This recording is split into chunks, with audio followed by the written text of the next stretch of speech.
నమస్కారం, welcome to I dream ధర్మ మార్గం కార్యక్రమానికి స్వాగతం. నేను మీ విజిత.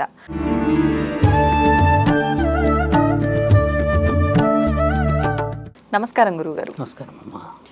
గురుగారు, రుద్రాభిషేకం చేస్తుంటారు. ఏంటి ఈ రుద్రాభిషేకం విశిష్టత? ఎవరు చేయాలి? అసలు ఎందుకు చేయాలి? అంటే మీరు కొంచెం మమ్మల్ని కదిలిచ్చే ప్రశ్న అడిగారు. రుద్ర అనేవాడు శివుడు, కానీ రుద్ర అనే ఒక పర్సన్ కూడా ఒక వీరుడు. ఆ వీరుడు చేసిన మహాభక్తి పరమాత్ముడిని చేరిన ఒక విలువ. శాస్త్ర గ్రంథాల్లో మనం మాట్లాడితే తల్లి, every lesson is a lesson. అంటే మన దగ్గర రాసిన అన్ని పుస్తకాలు ఒకప్పుడు అనుభవాలే కదా. అలా చాలా చాలా అనుభవాలని మనం చేసుకున్నాం, అంటే చెరిపేసుకున్నాం ఒక విధంగా చెప్పాలంటే. అలా వచ్చిన దాంట్లో కొన్ని శతాబ్దాల క్రితం వెళ్దాం మనం. ఈ రుద్ర అనే వ్యక్తి ఎవరు? ఈ రుద్ర అనే వ్యక్తి ఒక కారణ జన్ముడై ఊరు ఊరు ఊరు ఊరు ఊరు ఊరు ఊరు తిరిగేవాడు. అంటే ఒక మానవుడే, ఒక మానవ శరీరం. ఆయన ఏం చేసేవాడు అంటే భిక్షాటన చేసి ఊర్లో ఉన్న వాళ్ళందరి పెళ్ళిళ్ళు చేసి, తర్వాత చాలా చాలా అవసరం ఉన్న వాళ్ళకి అందరికీ మేమున్నాము అని చెప్పేసి ఒక ప్రచారకంగా ఉండేవాడు, భక్తుడిలాగా.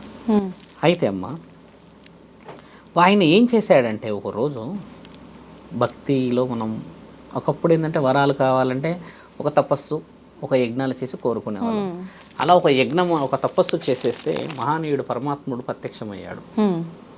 వచ్చి భక్త పిలిచావుగా, కారణాలు ఏమిటి అని అడిగితే, తండ్రి మీరు ఉన్నారా అన్న ఒక సందేహం కలిగింది నాకు.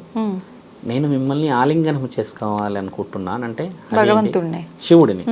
అదేంది ఆలింగనం చేసుకోవడం ఏమిటి? వరాలు కదా, నీవు కోరాలి, ఏదైనా శక్తులు సంపాదించాలి కదా. అంటే లేదు లేదు, ఒక్కసారి నేను మిమ్మల్ని ఆలింగనం చేసుకుంటే అదొక్కటి నాకు తృప్తి, అసలు మిమ్మల్ని నేను కలవాలి, చూడాలన్న ఆ కోరిక నాకు ఉండే అన్నప్పుడు, తండ్రి ఇలా అనుకున్నప్పుడు నీ నామాన్ని స్మరించి చేస్తున్న ఈ యొక్క పూజ, మీరు చేస్తున్న ధర్మ కార్యక్రమాలు, నీవు నన్ను మహానీయుడైన మహాత్ముడిని పిలిచి ఒక వరాన్ని కూడా కోరగా ఖాళీ నన్ను ఇట్లా అల్లుకోవాలన్న అల్లికగా చేసావు కదా. ఇకపై అంటే రుద్ర అన్న పేరు శివుడిది, ఈయన మానవ శరీరానికి ఉన్న పేరు అది. ఇకపై అభిషేకాలు, ఇకపై మీరు ఏదైనా శాస్త్రీయ గ్రంథాలలో మీరు చేస్తున్న ధర్మ కార్యక్రమాలు ప్రచారం నిమిత్తం భూమండలం మొత్తం పాకుతుంది. మీరు చేస్తున్న ఆ అభిషేకం అంటే ఆయన ఆ రోజు రుద్ర చేశాడు అన్న ఆ అభిషేకము, ఆ రోజు ఆయన చేసిన గొప్ప పనులకి ఈ రుద్ర చేసింది ఆ రుద్ర కోసం అయితే అది రాను రాను రాను రాను రాను ఈ రోజు రుద్రాభిషేకం అయ్యింది. దీన్ని చాలా మంది ఒప్పుకోరు, నేను రుజువులతో పాటు చూపిస్తాను. ఎందుకంటే ఒక వ్యక్తి రుద్రాభిషేకం గురించి మాట్లాడడం ఏంది? రుద్రాభిషేకం అనేది శివుడిది కదా తల్లి. ఇదంతా మాట్లాడేది పౌరోహిత్యం, ఇదంతా మన పురాణాలు చెప్తాయి. అసలు రుద్ర అనే వ్యక్తి ఎవరు, రుద్ర యొక్క చరిత్ర ఏంది అని అంటే అమ్మ, ఆయన వాడిన గుర్రం కూడా 220 సంవత్సరాలు ఉండేనంట భూమండలం. రుద్ర వాడిన రుద్ర అనే వ్యక్తి ఎవరు? అసలు ఆ రుద్ర అనే వ్యక్తి నుంచి ఎందుకు ఈ యొక్క అభిషేకాలు, విలువ, ఈ తంతనాలు ఎందుకు వచ్చాయనంటే అమ్మ, అసలు ఏ శాస్త్రంలో ఉంది? మంచిది, చాలా బలమైన. రుద్ర అనే విషయాన్ని మీరు పురాణాల్లో చదివితేనే చెప్తారు. శివపురాణం అన్నాం కదా. ఈ రుద్ర అన్న పేరు వెనకాల ఉన్న స్టోరీ మీకు చెప్తున్నాం. రుద్ర అభిషేకం ఎందుకు చేస్తారు? ఇప్పుడు మీ పేరు విజిత అమ్మ, విజిత అభిషేకం ఎందుకు చేయరు? మరి శివుడికి రుద్రాభిషేకం ఎందుకు చేయలేదు? రుద్రుడికి రుద్రాభిషేకం ఇలా చేస్తావు తల్లి? గమనించండి బాగా. విజిత అమ్మ ఒక పెద్ద కన్వెన్షన్ పెట్టి మీటింగ్ పెడితే విజిత కన్వెన్షన్ అంటారు కదా. కాబట్టి అక్కడ రుద్ర చేసిన అభిషేకాన్ని పరమాత్ముడు మెచ్చాడు కాబట్టి దానికి పేరు వచ్చింది అలా అని చెప్తున్నాను మీకు. ఏ శాస్త్రంలో ఉన్నదని కాదు. ఇప్పుడు ఫలానా, ఇప్పుడు ఒక ముఖ్యమంత్రి ఒక గొప్ప కార్యక్రమం తీశాడు అనుకోమ్మా, ఆయన హయాంలో వచ్చిందని దాన్నే మనం చెప్తాం. అలా వచ్చిన పేరు యొక్క ఆయన చరిత్ర చెప్తున్నాం. అంటే ఆయన చేసిన గొప్ప పనులు ఏమిటి, ఆయన యొక్క పేరు ఎందుకు వచ్చింది. రుద్రాభిషేకం ఎవరు చెయ్యాలి అంటే, ఎక్కడ మహామృత్యు అంటే నిజముగా హార్ట్ అరెస్ట్ అయినప్పుడు, ఎక్కడైతే కోమాల్లో కూర్చుంటారో, ఎక్కడైతే మనిషి 2 నెలలు 3 నెలలు మంచం నుంచి లేవకుండా, మంచం నుంచి లేవరు. కొంతమంది యుక్త వయసులో ఉన్న వాళ్ళు కూడా, కొంతమంది తెలియకుండా ఏదైనా ఎవరైనా ప్రయోగం చేస్తే దాన్ని కనిపెట్టడానికే జీవితాలు వెళ్ళిపోతాయి ఇలా. అలాంటి విషయాలమ్మ ఈ రుద్రాభిషేకం చేస్తే ఆ మహానీయుడు రుద్రాని వస్తాడు. అంటే ఎవరు? పరమాత్ముడికి. ఆయన ఒకప్పుడు ఏం చేశాడు అన్న విషయాన్ని కొంచెం వెనక్కి చూస్తే అమ్మ, కొంచెం వక్రీకరించి మాట్లాడాలి. 100 సంవత్సరాలకి ఒక్కసారి మన దగ్గర ఒక వ్యాధి వస్తుండే, మీకు గుర్తుంది కదా. ఒక 100 సంవత్సరాల క్రితం క్షయ వచ్చింది, ప్లేగు వ్యాధి వచ్చింది, తర్వాత కరోనా వచ్చింది అని కూడా ఆ మధ్య వచ్చింది. కరోనా రాలే, యాక్చువల్లీ కరోనా అది కాదు, ఇంకా మనకి ఇంకా వచ్చేది ఉంది వ్యాధి, అది ఇంకా దగ్గరలో ఉంది. ఈ కరోనా అనేది జస్ట్ మానవుల నుంచి వచ్చింది కానీ ప్రకృతి నుంచి రాలేదు. ప్రకృతి నుంచి వచ్చే వ్యాధులన్నీ 100 సంవత్సరాలకు ఒకసారి భూమిని ఫిల్టర్ చేయడానికి వస్తాయి అన్నమాట. అది ఇంకా మన దగ్గర రాలే. అయితే ఒకప్పుడు ఈ యొక్క ఆయుర్వేదిక వనమూలికలు ఉన్నాయి కదా తల్లి, ఈ ఆయుర్వేదిక వనమూలికని తయారు చేయడానికి ఈయన ముందు ఉండేవాడంట. అయితే ఈ పురుషులు ఉంటారు కదమ్మా, పురుషులందరూ కేవలం ఒక సంవత్సరం పురుషులే చనిపోయారట.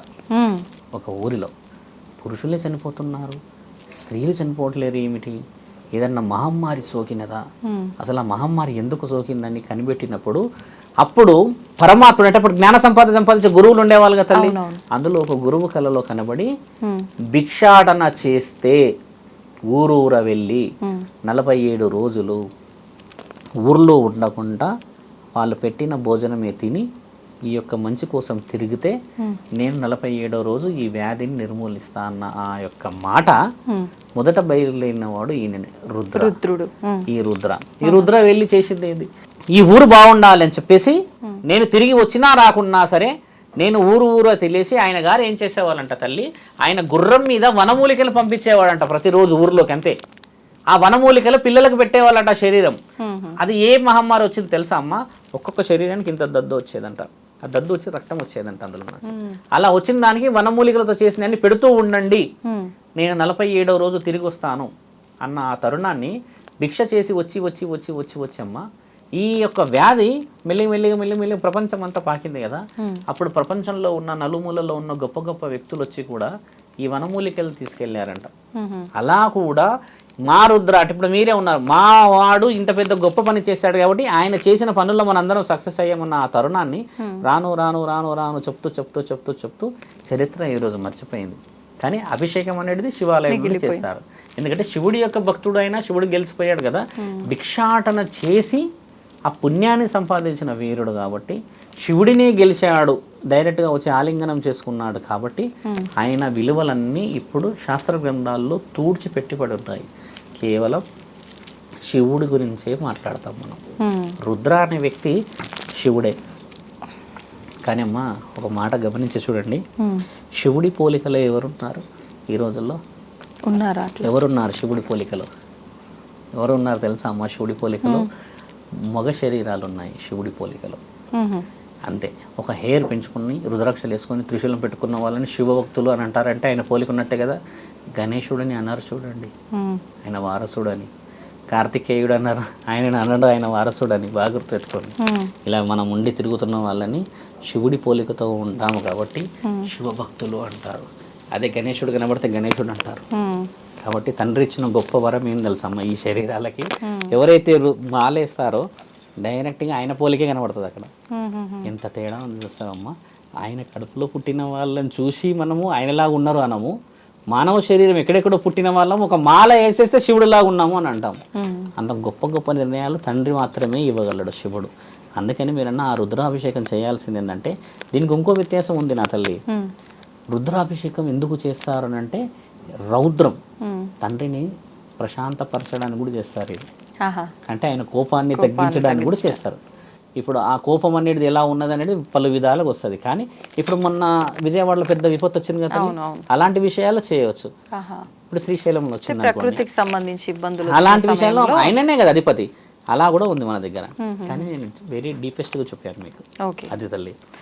సంతోషం గురుగారు, చాలా చక్కగా వివరించారు. ధన్యవాదాలు. నమస్కారం తల్లి.